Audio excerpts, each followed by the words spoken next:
Pakistan navy نے محدود وسائل کے ساتھ چین کے شہر ووہان میں چوتھی ہنگور کلاس غازی آبدوز کو کامیابی کے ساتھ لانچ کر دیا ہے۔ چاروں جدید ترین ہنگور کلاس آبدوزوں کو اب سخت ترین سمندری آزمائش سے گزارا جا رہا ہے۔ آزمائش مکمل ہوتے ہی چاروں آبدوزیں پاکستان نیوی کے فلیٹ کا اہم ترین حصہ ہوں گی۔ ہنگور کلاس غازی آبدوز کے ساتھ ہی 8 آبدوزوں کے لیے پاک چین معاہدے کا پہلا مرحلہ چین میں مکمل ہو چکا ہے۔ اب مزید 4 سب میرینز کراچی شپ یارڈ میں چینی معاونت کے ساتھ تیار کی جائیں گی۔ ناظرین، مضبوط بحری طاقت، سمندری تجارتی گزرگاہوں کا اختیار اور اسٹریٹجک بندرگاہیں کسی بھی ملک کو عالمی سیاست کا اہم کھلاڑی بناتی ہیں، اور بھارت اسی تناظر میں بحر ہند کو اپنی وراثت سمجھتا ہے اور مہا ساگر پلان کے ذریعے خود کو خطے کی بالادست بحری طاقت منوانا چاہتا ہے۔ لیکن پاک بحریہ کی بحیرہ عرب میں سی ڈینیل اسٹریٹجی، یعنی اگر ہم بادشاہ نہیں بن سکتے تو پھر کوئی بادشاہ نہیں بنے گا، بھارت کے لیے چیلنج ہے۔ دوسری جانب چین نے گوادر پورٹ کے ذریعے بحر ہند میں اسٹریٹجک ایکسرسائز بھی غیر معمولی ہے، اور یوں نئی انڈین مووی مہا ساگر چلنے سے پہلے ہی فلاپ ہو چکی ہے۔ ہنگور کلاس غازی آبدوز کے پس منظر میں بحر ہند میں طاقت کے توازن کو ڈسکس کریں گے اور سب میرین کی اہلیت اور صلاحیت پر بھی بات کریں گے۔ ہمارے ساتھ موجود ہیں ریئر ایڈمرل ریٹائرڈ فیصل شاہ صاحب۔ فیصل شاہ صاحب، بہت شکریہ آپ کے وقت کا۔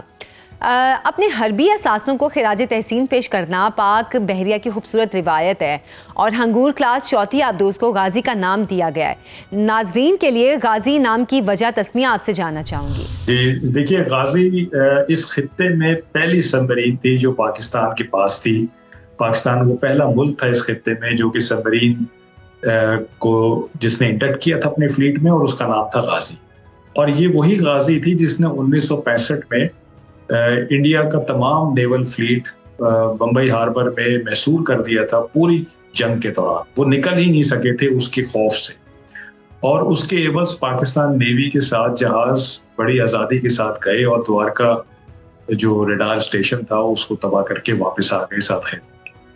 یہ وہی غازی تھی جس نے 1971 میں وشاکھاپٹنم کے ہاربر کے باہر مائنز لے کر رہی تھی، جو کہ دنیا کا مشکل ترین آپریشن مانا جاتا ہے کہ سب مرینز کے تھرو آپ مائنز کو لے کر، اور وہ اتنا مشکل آپریشن تھا کہ اس میں غازی کی اپنی ہی مائن ڈرفٹ ہو کے اس کو لگ گئی اور غازی شہید ہو گئی۔ تو غازی کے بڑے کارنامے ہیں پاکستان میں، اور ظاہری بات ہے کہ اس نام کو بھولا نہیں جا سکتا۔ اس سے انڈینز ہمیشہ خائف رہے ہیں، 1965 میں بھی، 71 میں بھی، اور ظاہری بات ہے کہ آنے والے دنوں میں بھی وہ اس سے خائف رہیں گے۔ تو یہ بڑا موزوں نام ہے اس چوتھی سبمرین کے لیے جو کہ ہنگور کلاس کی چائنا سے بن کر آ رہی ہے۔ فیصل صاحب، ہنگور کلاس آبدوز کو ٹیکنالوجی اور کنفیگریشن کے اعتبار سے آپ دنیا کی بہترین سب میرینز کی رینکنگ میں کہاں دیکھتے ہیں؟ دیکھیے، ہنگور کلاس سب میرینز جو ہے وہ نئی لیٹسٹ سب میرینز ہیں، ایئر انڈیپینڈنٹ پروپلشن سسٹم کے ساتھ ہیں، یعنی یہ زیادہ دیر سمندر کے تہہ میں رہ سکتی ہیں، ان کو زیادہ فریکوینٹلی باہر آنے کی ضرورت نہیں ہے اپنی بیٹریز چارج کرنے کے لیے۔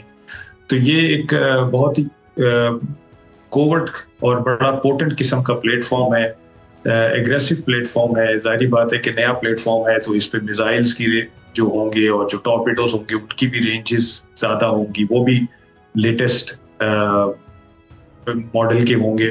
تو جب ایک پلیٹ فارم نیا بن کے آتا ہے اور اس کی خصوصیات میں پرانے پلیٹ فارم سے زیادہ اضافہ ہوا ہوتا ہے، اور اس میں جو ویپن سسٹمز لگے ہوئے ہوتے ہیں، جو اس میں سینسرز لگے ہوئے ہوتے ہیں، وہ سارے نئے لگے ہوئے ہوتے ہیں جن کی رینجز زیادہ ہوتی ہیں، جو زیادہ سینسٹیو ہوتے ہیں، تو اس کی اوور آل کیپیبلٹی بہت بڑھ جاتی ہے۔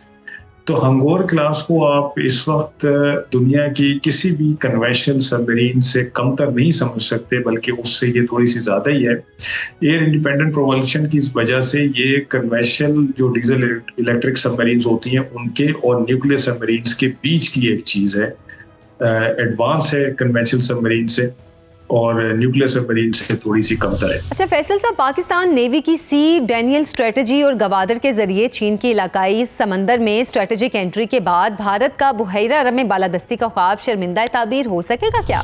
دیکھیے، بھارت کا جو بالادستی کا خواب ہے وہ تو آج تک شرمندہ تعبیر نہیں ہو سکا ہے، اور اس کی مثال میں 1965